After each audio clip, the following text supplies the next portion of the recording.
నిజంగా డెఫినెట్ గా కౌశిక్ రెడ్డి ప్రశ్నించడంలో తప్పు లేదు. అంత మాత్రాన ప్రశ్నిస్తే 3 కేసులు పెట్టారా? ఒక సంఘటన మీద, ఒక ఇష్యూ మీద ముగ్గురు డిఫరెంట్ ఫిర్యాదులు ఇచ్చి 3 కేసులు నమోదు చేయడంలోనే మీ ఆతృత కనబడతా ఉంది. మీ యొక్క కక్ష సాధింపు చర్యలు కనబడతా ఉన్నాయి.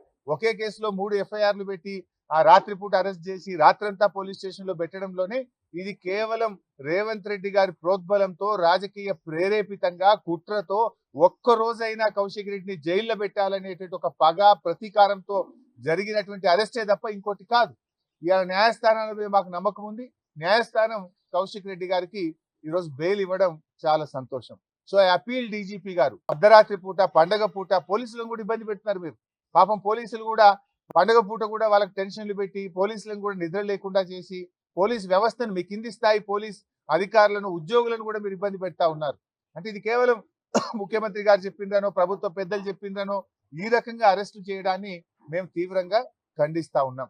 ఇవాళ ఇంకోటి సంజయ్ గారు కూడా మరి కౌశిక్ రెడ్డి గారి మీద నెట్టారు కదా, మరి ఎందుకు సంజయ్ గారి మీద కేసు నమోదు చేయరు? సుమోటో ఒక్క కౌశిక్ రెడ్డి గారి మీద ఎందుకు కేసు నమోదు చేస్తున్నారు అంటే స్పష్టంగా మీ పక్షపాత వైఖరి ధోరణి అనేటువంటిది ఇలా స్పష్టంగా కనబడుతుంది. రేవంత్ రెడ్డి గారి ఏడాది పాలన పగ ప్రతీకారంతోనే ముడిపడి ఉన్నది. ఇలా పోలీసులు చేయాల్సిన పని, రేవంత్ రెడ్డి గారు చేయాల్సిన పని లా అండ్ ఆర్డర్ ను ఈ రాష్ట్రంలో మీరు పని చేయించండి.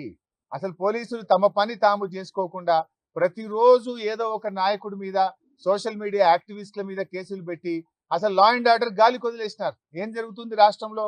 23% క్రైమ్ రేట్ పెరిగింది. ఇలా హత్యలు పెరిగినాయి, అత్యాచారాలు పెరిగినాయి, కమ్యూనల్ రైట్స్ పెరిగినాయి, రాబరీస్ పెరిగినాయి, చైన్ స్నాచింగ్ పెరిగింది, మహిళల మీద అఘాయిత్యాలు పెరిగినాయి. రాష్ట్రంలో ఏ జిల్లాలో చూసినా 23% లా అండ్ ఆర్డర్ పెరిగి హైదరాబాద్ ఎల్లో జోన్ లోకి పోయింది. ఇంకా 4 రోజులు పోతే ఇదే పద్ధతి కొనసాగితే హైదరాబాద్ రెడ్ జోన్ లోకి పోతుంది.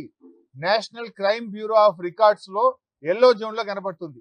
విదేశాల వాళ్ళు కానీ ఇతర రాష్ట్రాల వాళ్ళు కానీ ఒక రాష్ట్రంలో పెట్టుబడులు పెట్టాలన్నప్పుడు గూగుల్ ఓపెన్ చేసి నేషనల్ క్రైమ్ రికార్డ్ బ్యూరోలో చూస్తారు ఈ రాష్ట్రంలో క్రైమ్ రేట్ ఎంత ఉంది, ఇది గ్రీన్ జోన్ లో ఉందా ఎల్లో జోన్ లో ఉందా అని చూస్తారు.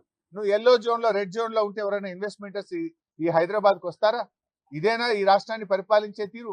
హోంమంత్రిగా ముఖ్యమంత్రి గారే ఉండి ఇవాళ పూర్తిగా తన బాధ్యతల్ని నిర్వర్తించడంలో పూర్తిగా ఫెయిల్ అయిపోయింది ఇవాళ రేవంత్ రెడ్డి గారు. సో ఇప్పటికైనా మానుకోండి, ఈ కక్షపూరిత రాజకీయాలు మానుకొని పరిపాలన మీద దృష్టి పెట్టాలని చెప్పి రేవంత్ రెడ్డి గారికి వారి ప్రభుత్వానికి హితవు పలుకుతా ఉన్నాం.